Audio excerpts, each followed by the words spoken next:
Panawagan po sa lahat na tayo ay magsipaghanda na.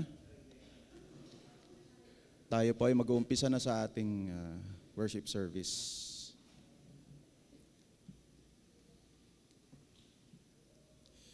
Good morning, church. Today is Palm Sunday.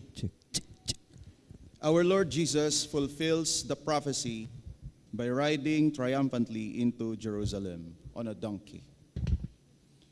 When he came near Mount Olives, the whole crowd of disciples joyfully praised God in loud voices. Blessed is the King who comes in the name of the Lord. Peace in heaven and glory in the highest. Taken from Luke 19:38. Brethren, in this season of Lent, let us meditate and translate into action the way of faith that our Lord Jesus came to show us. Together, let us celebrate the gift of God's presence with our loudest clap of praise.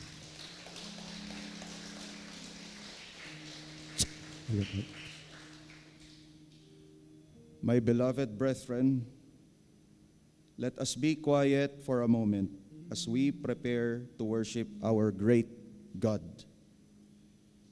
Silently, let us reflect on the surrounding events of our Lord Jesus' journey in rescuing us from our spiritual sinkholes.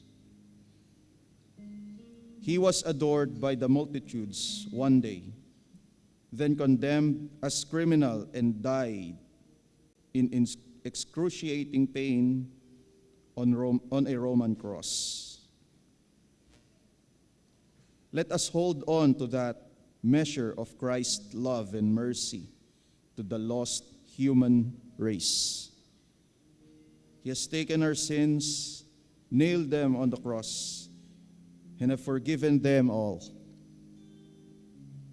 As we have our new life in Christ, let us give our appropriate response to the one who laid down his life for his friends. May we increasingly look like children of the King as we meditate on his greatest love and sacrifice. In our worship this morning, let our thoughts be focused on our beautiful Savior, our blessed Redeemer, and celebrate what He has done in our lives.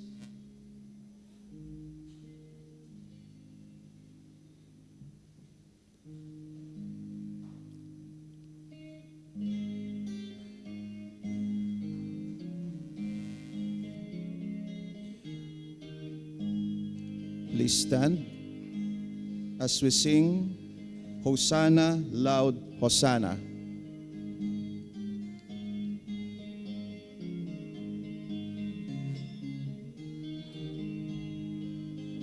Hosanna, Lord, Hosanna, the little children sing, through pillared court and temple, the lovely anthem rang, to Jesus who had blessed them, close folded to his breast. The children sang their praises, the simplest and the best. From Olivet they followed, that exultant crowd, the victor palm branch waving and chanting clear and loud. The Lord of men and angels rode on in lowly state, nor scorn that little children should on his speeding way. Hosanna in the highest, that ancient song we sing, For Christ our Redeemer, the Lord of heaven our King. Oh, may we ever praise Him with heart and life and voice, and in His happy presence eternally rejoice. With one voice, let us read the call to praise and worship taken from Psalm 89. Let us read in unison.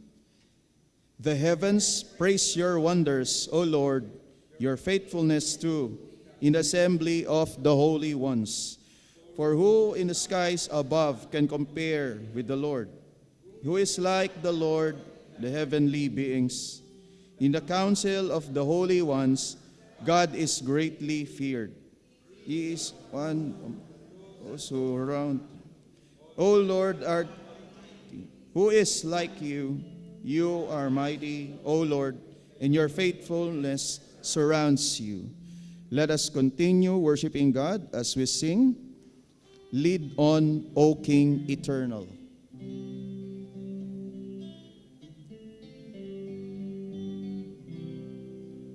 Lead on, O King eternal, the day of March has come. Always forth in fields of contest, there you shall be our home.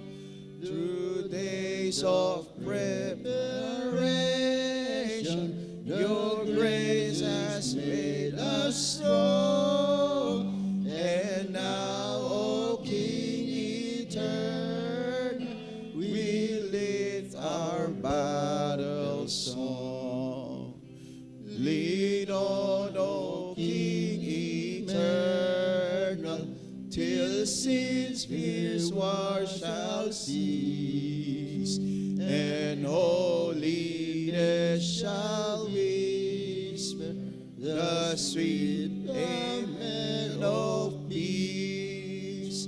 For not with swords loud clashing, nor roll of steering drums, with deeds of love and mercy, the heavenly kingdom comes.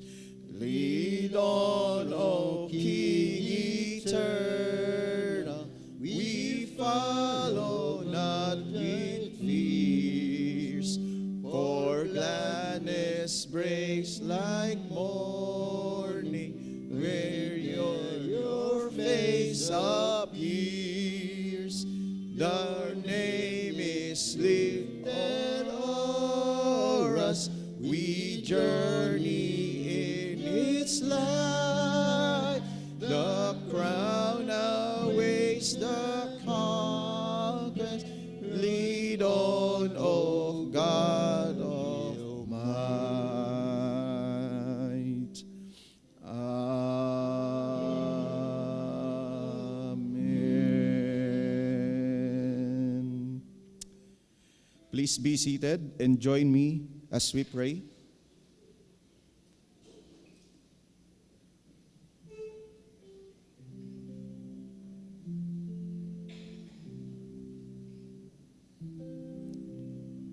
O Lord, our great and almighty Father and King, we come with humble hearts this morning, and we rejoice that your reign over all in your sovereign hands holds everything. And yet we can't comprehend, O Lord, that you, the highest King of all kings,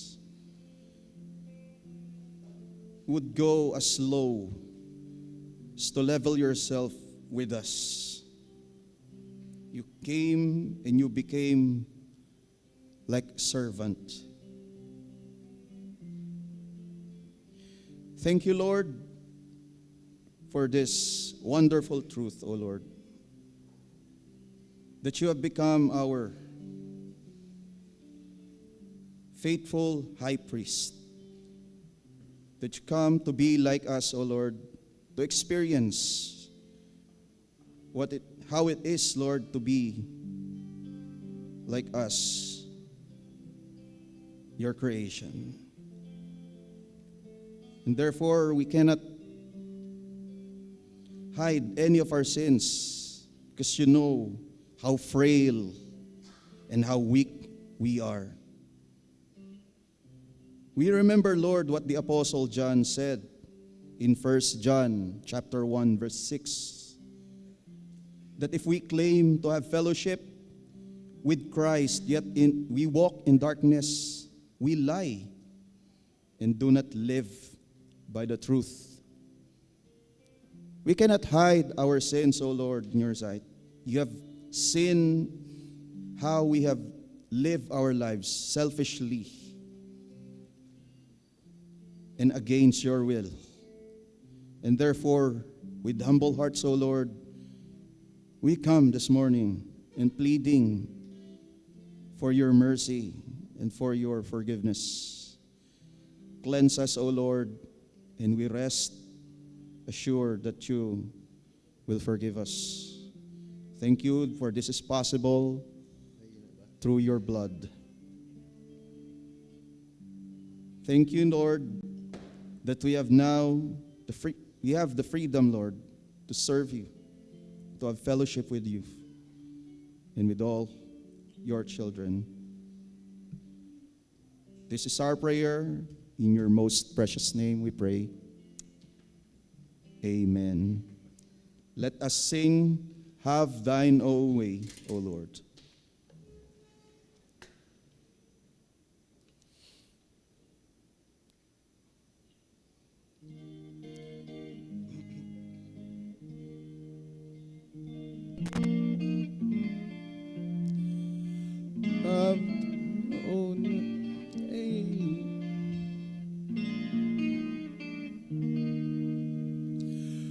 Have thine own way, Lord. Have thine own way. Thou art the potter, I am the clay. Mold me and make me after thy will. Why I am waiting, yielded and still. Have thine own way, Lord. Have thine own way. Search me and try me, Master, today. Whiter than snow, Lord, wash me just now, as in thy presence humbly I bow. And thine own way, Lord, have thine own way. Hold me, be absolute sway, filled with thy spirit, till all shall see Christ only, always living in me.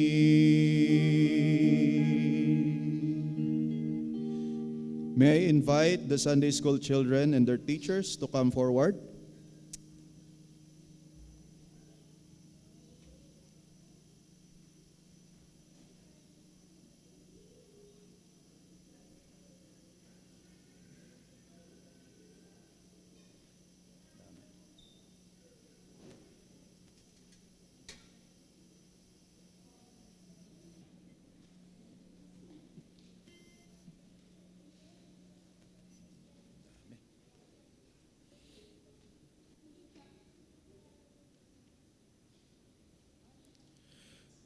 Let us pray. O Lord, we thank you for this morning that you have gathered each and every one of us. We thank you, Lord, for the lives of these children that you bring on this place. We pray, Lord, that you empower them, empower their teachers, Lord, that they may teach what is your precepts and your teachings. We pray that you have blessed these children, O Lord, that they may grow up and know who you are more in their lives. We also pray, O Lord, for each and every one of us who will hear your message. Open our hearts and our minds, O Lord. Give us good soil and good hearts so that we can have your word in our lives, O Lord, that it may be fruitful in our lives. This is our prayer in your most precious name. Amen. Let us sing. Hear our prayer, O Lord. Hear our prayer, O Lord. Incline thine ear to us and grant us thy peace.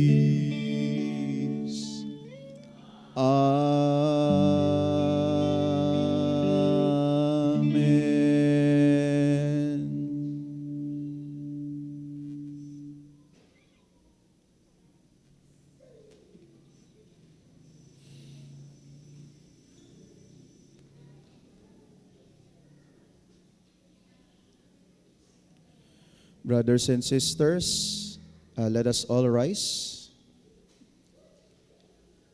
And in reverence, let us read our scripture text in unison that is taken from Matthew 11, verse 1 to 11. This is the triumphal entry.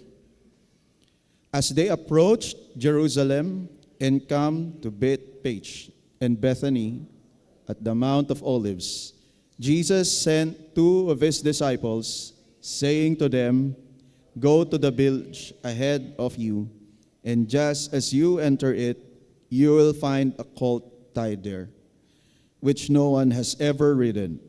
Untie it and bring it here." Verse 3, "If anyone asks you, 'Why are you doing this?' tell him, 'The Lord needs it and will send it back here shortly.'"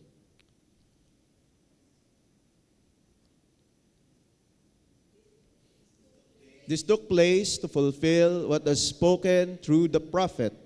"Say to the daughter Zion, see, your king comes to you, gentle and riding on a donkey and on a colt, foal of a donkey." The disciples went and did as Jesus had said them. They brought the donkey and the colt and placed their cloaks on them for Jesus to sit on.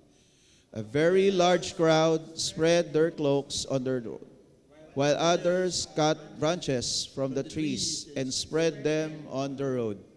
The crowd that went ahead of him and those that followed shouted, "Hosanna to the Son of David! Blessed is who comes in the name of the Lord! Hosanna in the highest heavens." When Jesus entered Jerusalem, the whole city was stirred and asked, "Who is this?" The crowd answered, "This is Jesus, the prophet from Nazareth in Galilee." Please be seated. Let us sing, "Open Our Eyes, Lord."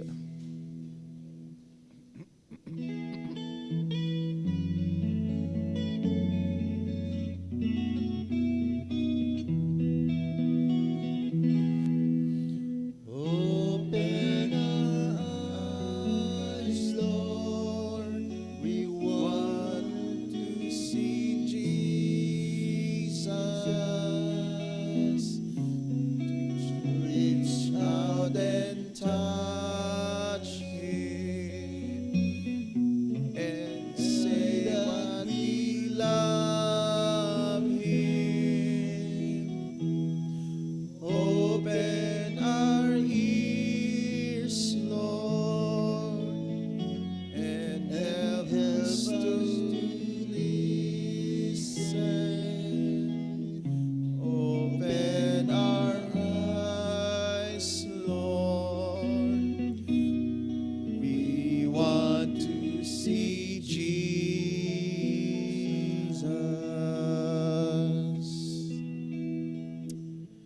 Brothers and sisters, let us praise and thank God for the blessed opportunity that we can now listen to the Word of God to be ministered to us by no less than our dear Elder Nair Rivero.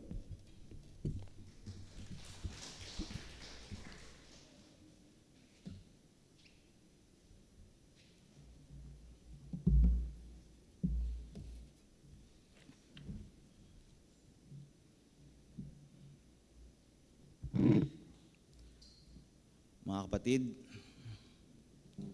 bago natin po pasukin yung eksena, specifically for today, today is Palm Sunday. Ito po yung sineselebrate natin yung triumphal entry po ni Christ sa Jerusalem. At bibigyan natin yung background, saan ba siya nagmula bago siya nagkaroon ng triumphal entry. So what we call the triumphal entry is the moment Jesus went and entered Jerusalem po just days before His crucifixion. So makikita nyo po sa slide, may yung map po, no? Diyan po siya nanggaling. Galing po siyang Galilee, papunta po siya sa Jerusalem, no? So medyo mahaba yung trek, no? So from yung fishing area, papunta po sa seat of power. So yung Galilee po is, yun nga po, fishing capital. Ito po yung nagpo-provide po ng, tawag dito, yung meat nila, papunta dun sa center of religion, which is Jerusalem po at that time. Every year po, during Passover, punong-puno po yung Jerusalem. Yung Passover po, sineselebrate po nila yung pag-deliver po sa kanila sa Ehipto nung time po nung nila Moses, no? And people remember God on how He saved them from Egypt. Kaya mataas po yung expectation dun sa panahon na ito, no? Baka ngayon na uli darating yung tagapagligtas. Ililigtas tayo ni Lord, no? This time from Rome.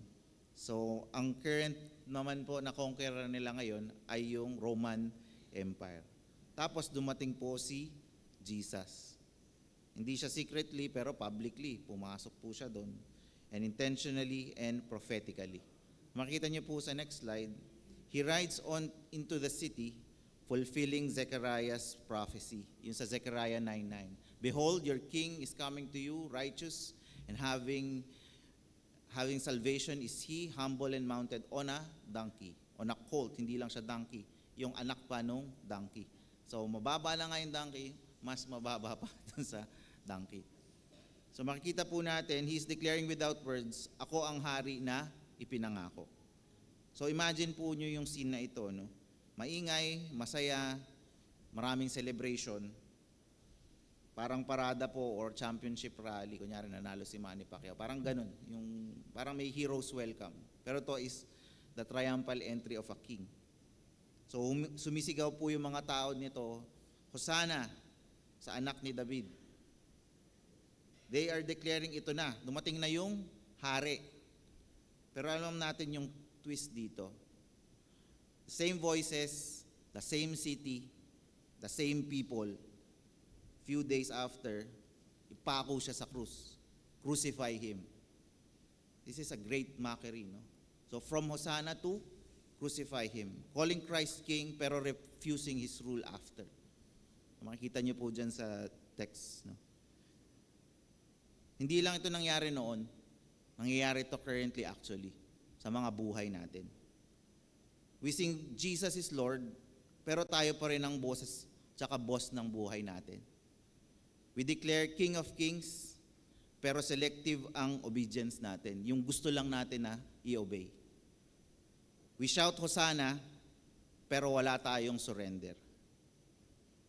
Parang, Lord, ikaw ang hari. Pero ako muna sa decisions, ha? So here's the question. If Jesus is truly King, bakit maraming tao ang nagpe-praise pa rin pero hindi sumusunod? Anong klaseng hari si Jesus? So yan yung ihihimayin po natin ngayong araw. How is Jesus our true and better King? So we answer this in three truths. So the first, The first truth is, Jesus is our sovereignly ordained King. Hindi siya pinili ng tao, ito nilaga po siya ng Diyos. No? He is our King and deserves our surrender and praise. So makikita po natin sa Matthew 21 verse 2 and 3,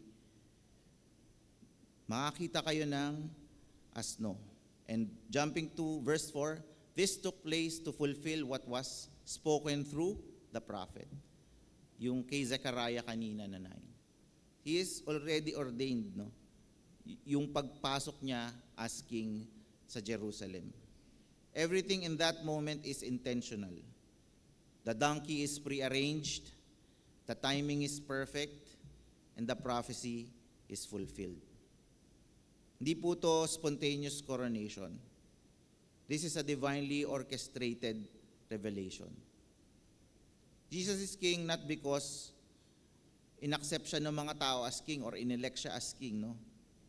He is king because God appointed him as king. Hindi siya naging hari para at dahil sa mga husana ng mga tao. Hari siya dahil kahit walang sumisigaw.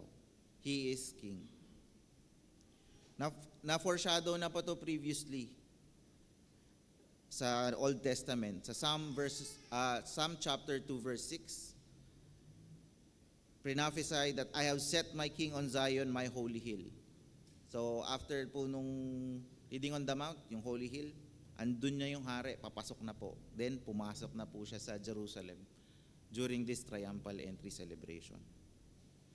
Yung completion po nung prophecy na to, as declared po nung Acts chapter 2 verse 36, God has made him both Lord and Christ.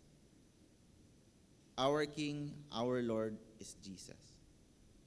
So parang election po sa normal election po pag sa ating sa nations. No? Sa mundo, kailangan po ng boto para sa mga leader po natin.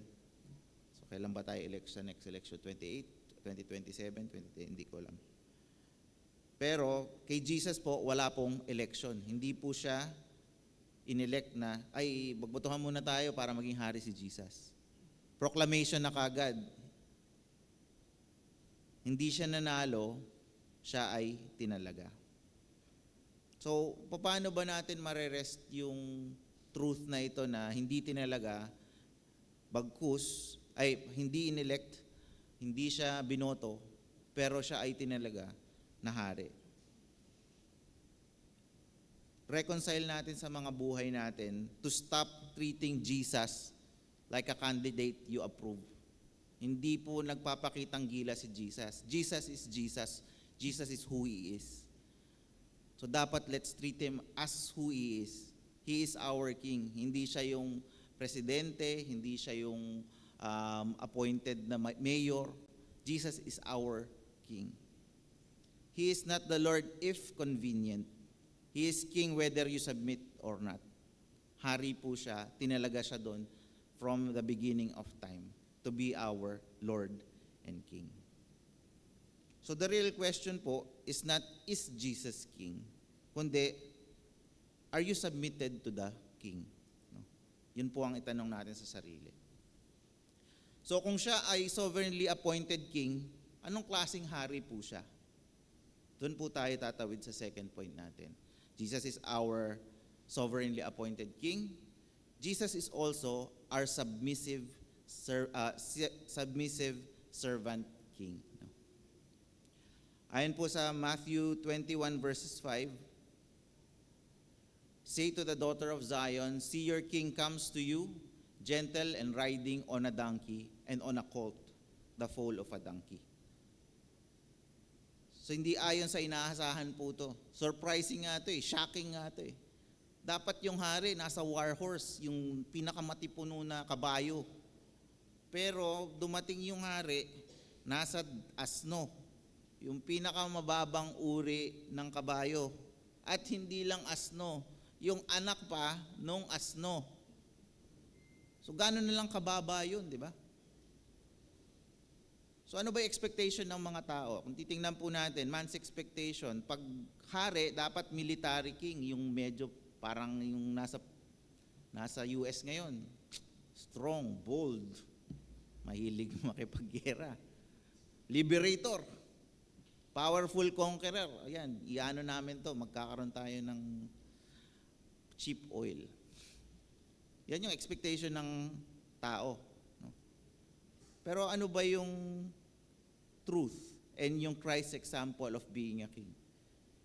Maging mapagkumbaba, walang army, isang pacifist na king, mukhang mahina sa Panginoon ng mundo, meek. God's ways are not man's ways. Yan po ang isipin po natin at i-reconcile sa ating mga sarili. Hindi siya nag-a-adjust sa mga expectation po natin. Siya yung standard. Na-foresee na rin po ito eh. Yun na po yung inuulit-ulit natin kanina as a prophetic vision sa time ni Zechariah. He will be humble and mounted on a donkey. He will come as our king. And mas na-reinforce pa to nung time ni Paul sa Philippians. He made himself nothing but taking the very nature of a servant. Humbled himself by becoming obedient to death. Ganun niya sinubmit yung sarili niya kahit hari siya, kung gano'n niya tayo kamahal at gano'n siya nag-serve sa Panginoon up to the death, up to serving his own life on a platter. So gano'n na lang dapat din natin isa puso kung anong klaseng hari ang meron tayo. Kung titingnan po natin sa Pinoy culture, no? Uy, dumating na yung hari. Ano sasakyan? Helicopter?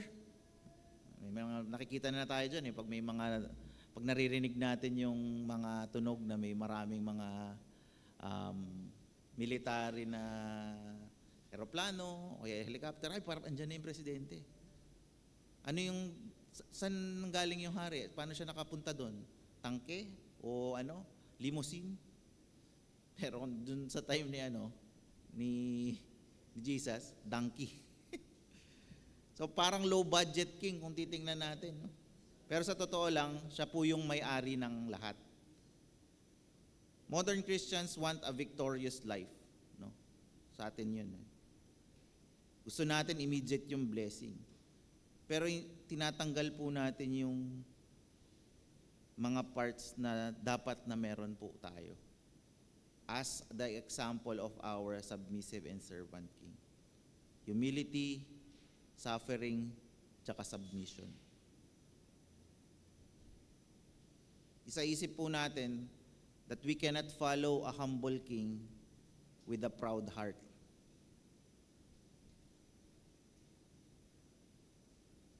So kung siya po ay surprising and shocking na submissive servant king, ano po ang tunay na mission niya bilang hari? Ito na po yung ating final point. He is our sacrificial and Savior King. Hindi lang siya dumating po para mamuno. Dumating po siya para mamatay at iligtas po tayo sa eternal damnation. Nakita po natin sa Matthew yung verse 9 po na Matthew 21. No? Hosanna, blessed is he who comes. Hosanna to the Son of David. Blessed he who comes in the name of the Lord. Hosanna in the highest heaven. Hindi ko na po nasulat dyan, pero yung Ana or Yana, yung ganun po na sounding vocabulary ng mga Hudyo, ang ibig sabihin po nun is deliver us, save us. So pagpasok po ni Jesus, yun po yung sinashout nos, deliver us, save us. You are the King, you are the Son of David. Hindi man sinabi na you are our King, pero the meaning na Son of David, meron siyang kingly heritage. And ninote doon na in the highest heaven siya pinipraise. Again, Hosanna means save us now. Pero ang misunderstanding po dito, akala po nila political salvation po yung expected po nila na salvation. As expected po, iba yung isipin po natin as mga tao. Parang dito na lang din sa church natin. Ang expect natin ay pag may pastor po tayo, siya yung magliligtas sa atin, siya lahat gagawa nito, siya po yung maglilid ng lahat ng ministry, siya po lahat ng ano. Yun yung expectation. Ang expectation din nila, magkaroon ng freedom from the rule of Rome. Magkaroon sila ng sariling independence. Pero temporary lang yun. And to rule over them as an administrator. Pero kung titingnan po natin, ano ba yung truth in Christ? Yung salvation niya po is not political salvation, not salvation from poverty, not salvation from mga troubles, but salvation from sin. Ang freedom po na ino-offer po ni Christ is eternal. Hindi po siya temporary. And He is a ruler and the Redeemer. Siya rin yung naging propitiation ng ating mga sins. Siya yung nagligtas sa atin at finulfill niya yung sinasabi po ng mga tao na save us, deliver us.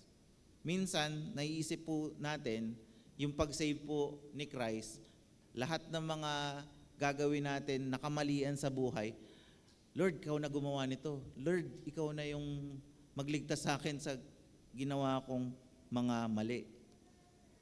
Pero kung titingnan po natin, yun ba talaga yung kinamatay ni Jesus? Ang kinamatay po niya is our overall sin na namana po natin sa ating mga forefathers na si Adam and Eve. Titingnan po natin din, hindi siya dumating para agawin po yung throne ng Roman Empire. Dumating po siya para siya ay akuin yung kasalanan po natin sa cross. Yun yung overall salvation na ika-capture niya. Past, present, and future sins. Pero Jesus is not just king, no? He is a substituting king. So, ibig sabihin, yung mga kasalanan po natin, gawa tayo na para illustration, ito yung malaking bag ng kasalanan po natin. Kailangan pong tumbasan tong bag na to. Na-mention ko na po ito dun sa previous po natin na exhortation on mediator, yung justice. No? So may malaking bag ng kasalanan, kailangan mapunan ng same value. Pero si Jesus po dumating, hindi lang para tumbasan yun, but mas higitan pa yung kasalanan po natin. So hindi lang siya ruler, siya po yung tutubos, redeemer. Kaya pag nandun po kayo sa mga supermarket, please redeem your price. Sabihin po, bayad na yung price ninyo, i-redeem nyo, na-redeem na siya. Bayad na tayo, guys. Bayad na tayo, church. Kaya kung titingnan nyo po, wag po nating sayangin yung binayad ni Christ doon sa krus ng Kalbaryo. Hari siya, pero tinanggal niya po yung pagkahari niya para mapako sa krus, para matumbasan po yung mga kasalanan po natin. Hari pa rin siya. Pero hindi, siyempre, dahil kailangan niya tanggalin yon para mamatay siya para sa mga kasalanan po natin. Ganon niya po tayo kamahal. No? Yan po yung nababansag minsan sa reform. Preordained naman yung gusto niyong mangyari. So, ibig sabihin, wala nang silbi lahat ng mga gagawin natin sa buhay. Kasi tinakda na pala ni Lord lahat. Yun po yung maling kamalian po natin. Kaya po tayo gumagawa ng mabuti, kaya po tayo gagawa at may motivation para gawin yung mabuti. Kasi alam natin na tinakda rin yun ni Lord. Tinakda rin niya po na gumawa tayo in good work in response po dun sa pagkamatay niya po sa krus ng Kalbaryo. Kung titingnan po natin, na-prophesy na rin po ito previously sa Old Testament. Basahin po natin yung Isaiah 53 verse 4 to 5. Actually 5 na lang. But He was pierced for our transgressions. He was crushed for our iniquities. By His wounds, we are healed. Yung punishment was brought us, peace was on Him. And by His wounds we were healed. Nagkaroon po tayo ng kapayapaan, nagkaroon po tayo ng kalayaan sa kasalanan dahil po sa mga sugat at yung pag-alay po ni Christ ng buhay niya sa krus ng Kalbaryo. In-emphasize din po ito nung nasa harapan po siya ni Poncio Pilato. Sa John 18:37, actually sa John 18, kinakausap siya ni Poncio Pilato nito, "You are king of the Jews?" Tinanong siya. "You say that I am king. In fact, the reason I was born and I came to the world is to testify the truth." Hindi niya tahasang sinabi na ako yung hari, pero para ihayag yung totoo. Ipahayag kung ano yung gusto ng will ni Lord para sa atin. So parang gusto mo ng boss na gano'n, no? Willing to sacrifice, no? Willing to give his life for you. Yun yung ideal na boss, no? Gusto yung nagbibigay ng sweldo, tapos di ka pinapagalitan. Sarap ng buhay nun. Pero si Jesus po, hindi lang siya yung boss natin. Siya pa yung nagbayad ng utang natin. So ganun na lang dapat natin siya pinapahalagahan. So ang modern problem po natin, we want Jesus as Savior, pero not as King. Sinasabi natin, "Lord, save me." Pero wag mo akong baguhin masyado. May gusto pa akong ng mga ganitong mga bagay-bagay. Yun ba yung pagiging hari? Yun ba yung pagtrato natin ng pagiging hari ni Christ? Hindi po pwede yun. Saving faith submits to the King. Yan po ang tandaan po natin. So bakit po maraming nagsasabi nung save me, deliver me, Hosanna, pero hindi sumusunod? Because they fail to see yung mga diniscuss po natin ngayong exhortation, ngayong Sunday na ito. They fail to see that Christ Jesus is our sovereignly ordained King. Hindi siya elected, no? He is enthroned by God. He is prophesied and He fulfilled being a King. Yung mga hindi po sumusunod,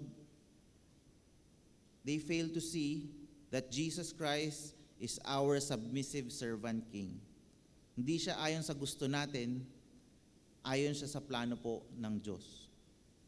Hindi po siya sumusunod sa expectation ng tao, but He submits to the truth given by God.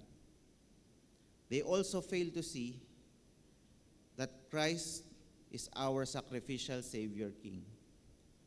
Hindi lang siya hari, siya yung tagapagligtas po natin na tinanggal po ang kasalanan na dapat para sa atin at pinalit po ang sarili niya para doon. So ang challenge po sa atin mga kapatid, madali pong sumigaw ng Hosanna. Pero mas mahirap po sabihin, ikaw ang hari ng buong buhay ko. Is Jesus your Sunday King or your everyday Lord? Are you a part of the crowd na nagsabi ng Hosanna tapos crucify Him after? Or are you part of the kingdom? Kung ang Diyos po ang nagtatalaga kay Kristo bilang hari, ang tamang response po natin ay hindi po siya option. Ang tamang response po is submission. So for today po, and the days after, wag lang po natin sa labi isigaw yung Hosanna, pati sa puso po natin. Ang puso po natin ay dapat sumuko. Wag lang po dun sa emotions and mga galaw po natin. Pati buhay po natin, isubmit natin kay Lord para magbago. Idakila po natin siya, Hosanna to the highest. Tayo po yung manalangin. Panginoong Jesus, aming hari, Ikaw po ang aming sovereign King. Hari po na hindi lang namin kinikilala sa mga salita, kundi dapat sinusunod po sa aming mga buhay. Aaminin po namin, Panginoon, Lord, madalas parang mga tao po kami sa Jerusalem na sumisigaw ng hosana, pero ang puso po namin ay malayo sa inyo. We honor you, Lord, with our lips, pero ang buhay po namin minsan hindi nagpapakita na ikaw talaga ang hari. Forgive us, Lord, sa aming hypocrisy. Sa mga pagkakataon po na outward lang ang worship namin, pero inwardly kami pa rin yung nasusunod. Panginoon, turuan mo po kami na hindi lang magpuri, kundi magpasakop. Hindi lang magsabi na ikaw ang hari, kundi tunay na isuko ang kontrol ng buhay namin sa inyo. Break our pride, Lord. Sirain mo ang desire namin na kami ang masusunod at palitan mo ito ng pusong handang sumunod. Even when it's hard and even when it costs us. Salamat, Jesus, na ikaw ay hindi lang makapangyarihang hari, kundi servant king, mapagkumbaba, masunurin, hanggang sa kamatayan. Ikaw din, Lord, ang aming sacrificial king na nag-alay ng buhay mo para sa aming mga kasalanan. Dahil dito, Panginoon, hindi na kami dapat mamuhay sa pagpapanggap. Gawin mo kaming totoo, Diyos, authentic in our faith, sincere in our worship, at faithful sa aming pagsunod sa iyo. Tulungan mo kami, Panginoon, na araw-araw piliin ka bilang hari. Hindi lang simbahan, kundi sa bahay, sa trabaho, sa relationships, at sa puso namin. Ikaw ang hari, Lord, hindi kami. Ikaw ang masusunod, hindi ang kagustuhan namin. All this we pray in the name of our true and reigning King. Amen. And this is why the hymn na nandito reminds us, yung ating kakantahin po ngayon, no? Rejoice, the Lord is King. Nalala niyo yung picture? Siya rin yung nag-compose po nung Arise dati, si Charles Wesley. Pero ito po yung succeeding work niya, yung Rejoice, the Lord is King. We rejoice not just because life is easy, but because our King is sovereign. We rejoice not because we are in control, but because Christ is on the throne. We rejoice not just because He saves, but because He reigns. Kaya ang tunay po na hosana, hindi sa pagsigaw ng damdamin, kundi po sa buhay na pagsunod. Rejoice, the Lord is King, not just the King we celebrate, but the King we gladly obey. Rejoice, again, I say, rejoice. Kantahin po natin, tayo po ay tumayo for our hymn of response.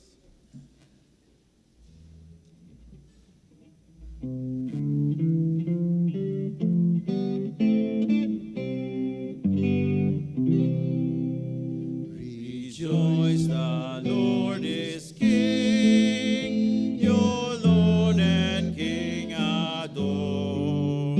Rejoice, give thanks and sing and triumph evermore.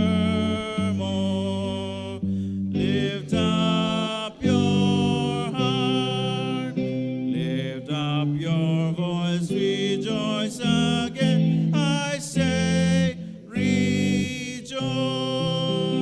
Jesus the Savior reigns, the God of truth and love. And when He had purged our sin, took His seat above. Lift up your heart, lift up your voice, rejoice again. I say, rejoice. His kingdom cannot fail. He rules o'er earth and heaven. The keys of death and hell are to our Jesus given. Lift up your heart, lift up your voice, rejoice again. I say, rejoice. Rejoice in glorious hope.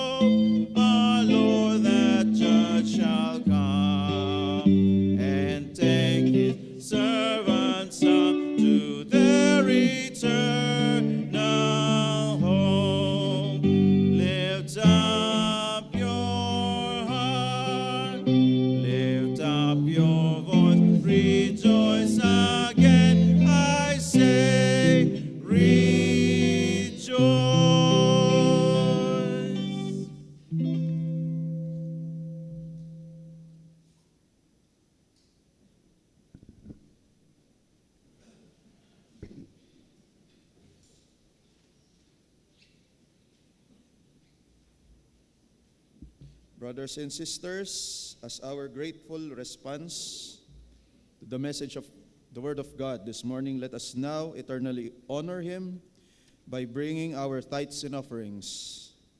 May I read to you an offertory exhortation that is taken from Deuteronomy 16, verses 16 to 17.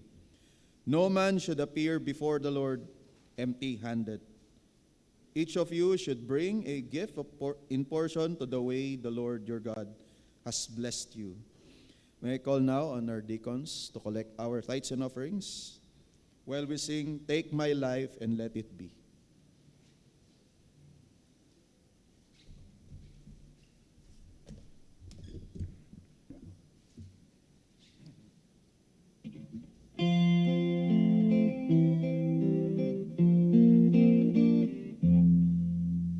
Take my life and let it be consecrated, Lord, to Thee. Take my hands and let them move at the impulse of Thy love, at the impulse of Thy love.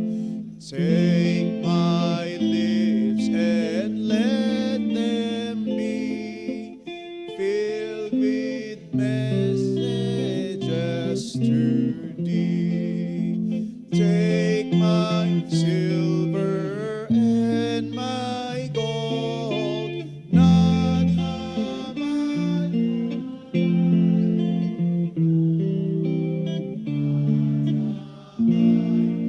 could not withhold. My life, like that I pour at Thy feet is precious store. Take myself and I will be ever only all for Thee, ever only all for Thee. May I request everyone to please rise and join me in the prayer of dedication. Let us pray. Our Jehovah Jireh, from whom all good things and perfect gift comes from, we thank you and we praise you this morning. Thank you for giving us your bountiful blessings, O Lord.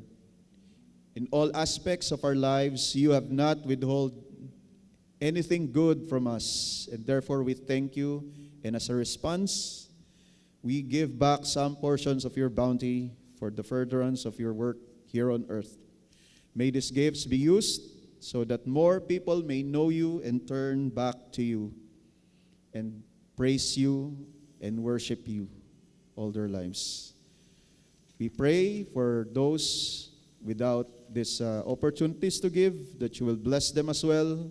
That the next time this opportunity arises, they may also partake in this work of your kingdom here on earth. May you be praised in all these gifts. This is our prayer in Jesus' name. Amen. Let us sing our doxology.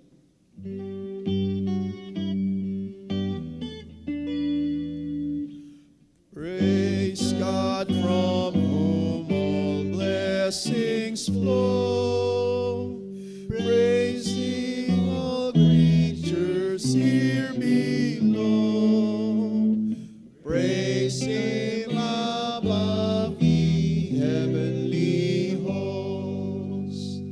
Praise Father, Son, and Holy Ghost. Amen. We may now be seated.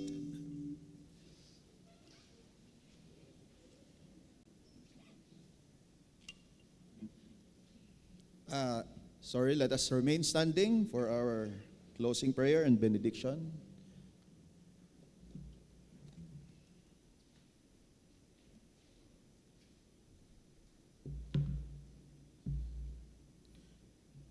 Let us all bow down our heads and allow the presence of the Lord in our hearts. Heavenly Father,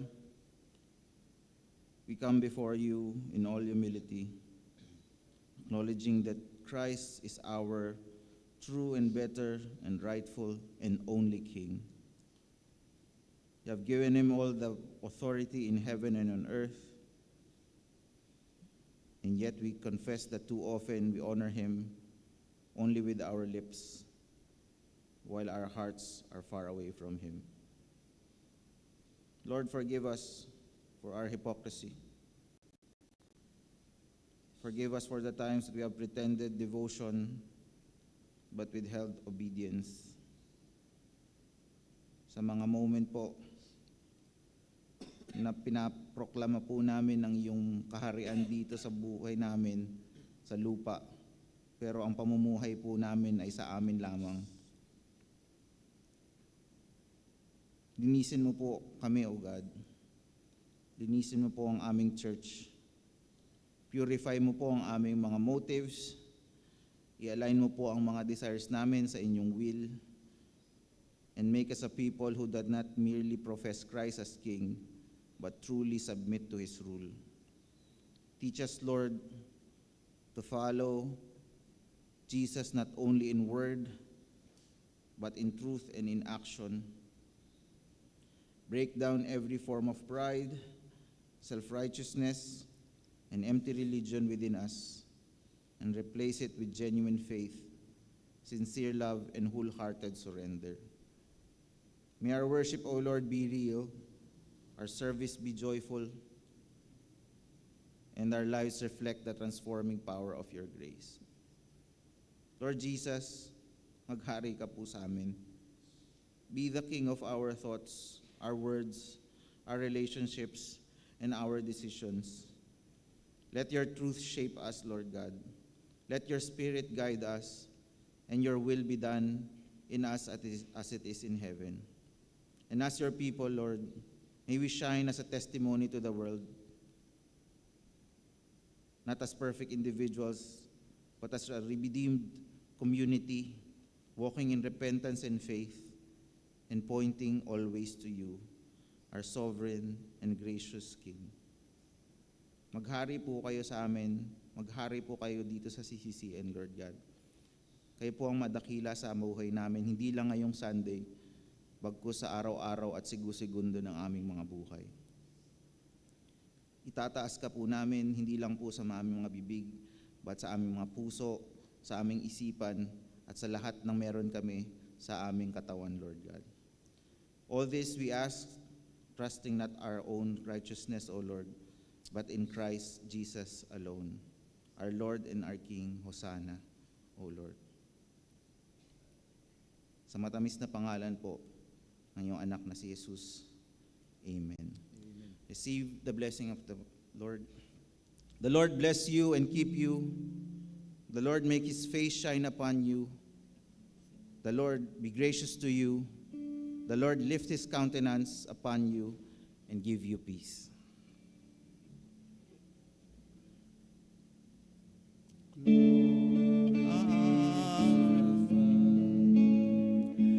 And to the Son and to the Holy Ghost, as it was in the beginning, is now, and ever shall be, world without end. Amen. Amen.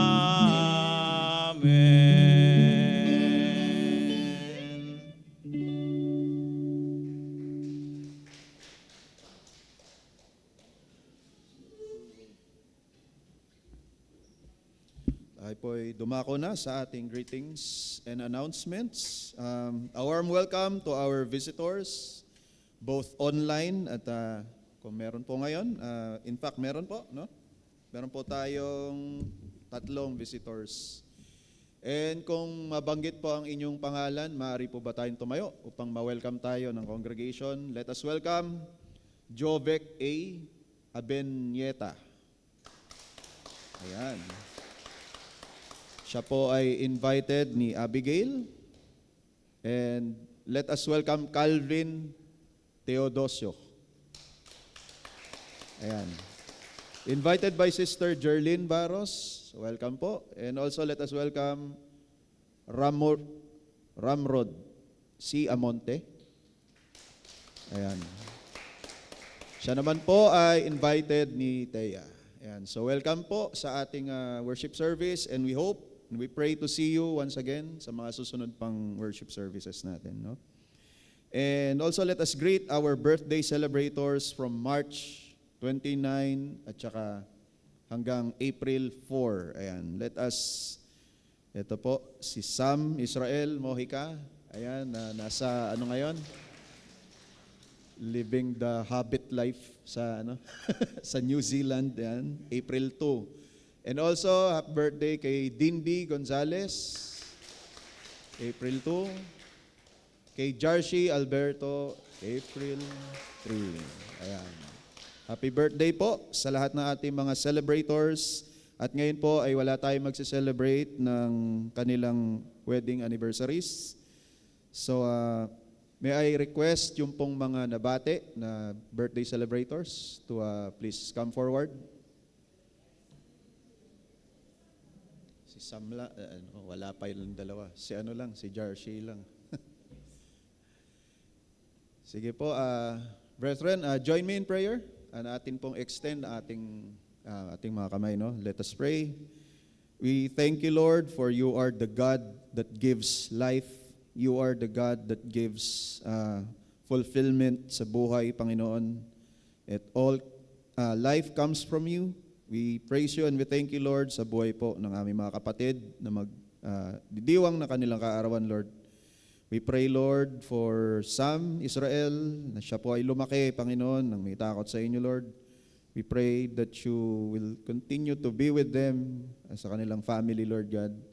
And also, Lord, for Sister Dindy Gonzales, we pray na kayo ang siyang mag-sustain sa kanya at sa kanyang family, Lord God. At patuloy na mag-reveal kung sino kayo sa kanyang buhay, Lord. Also pray, Lord, for Jarshi Alberto, na kayo ang patuloy rin na sumama sa kanyang life and magpatuloy na magpakilala sa kanya, Panginoon, through your word. And patuloy na kayo ang mapapurihan sa kanilang buhay, kayo ang maitaas, kayo ang maitanghal, Lord God. Use them mightily, O Lord, for your glory. This is our prayer in Jesus' name. Amen. Amen. Birthday.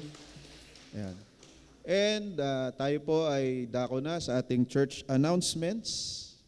Ayan. So, there will be a Resurrection Sunday dawn service. No?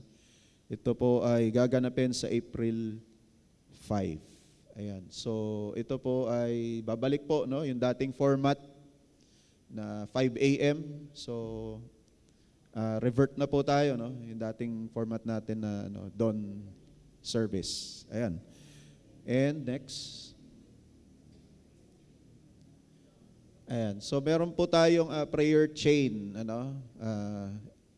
ito po ay sa April 1. Ayan, makikita po may mga pangalan po diyan, no? Makikita niyo yung hours na kung kailan kayo po ay magpe-pray. Ayan. So next, ayan po, Tinebra service April 2 at 6 p.m. dito po sa ating worship hall. Okay. Ito, Thursday po yun, no? As we usually do it. No? Batch 2, KRCMM merch. Ayan, so meron pong announcement si Christine.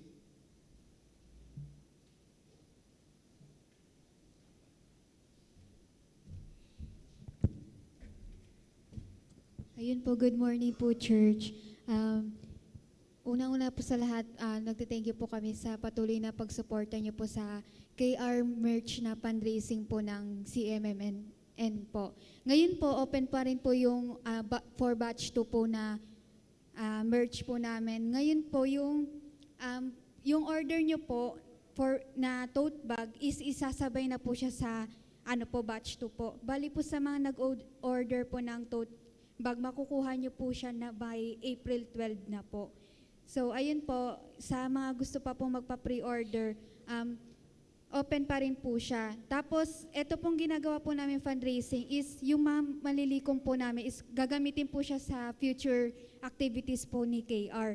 Then, ayun nga po, yung isa po dyan is yung movement po na regional po. So, yung mga na po na youth na nakapag-confirm po na sasama and nakapag-register na po, is lapitan po kami ni Kating kasi may need po tayong waiver na consent form po na pipirmahan po ng parents po natin. And kasama din po yung YA din po na sa waiver po na yun. And ayun lang po. Thank you po. Okay, salamat. Ayan. And yan, meron pa po, no? Family Day. So ito po ay sa Addis Private Resort. May 16. Okay, May 16, ano? So save the dates po, no? Sa ating calendar. Ayan. So meron pa pong additional, no, na mga wala po sa sa slide. Announcements na additional, no? Meron po tayong men's fellowship uli after the service. And also panawagan sa mga young adults. Magkakaroon po tayo ng fellowship mamaya dito po sa sa likod.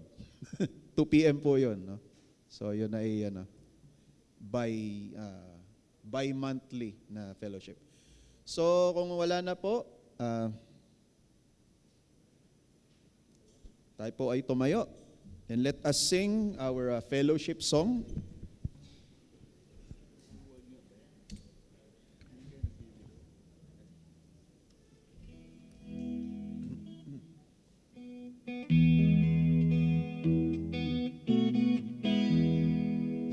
The whole world in his hands. He's got the whole world in his hands. He's got the whole world in his hand. He's got the whole world in his hands. He's got the little tiny baby in his hands. He's got the little tiny baby in his hand. He's got the little bitty baby in his hand. He's got the whole world in his hands.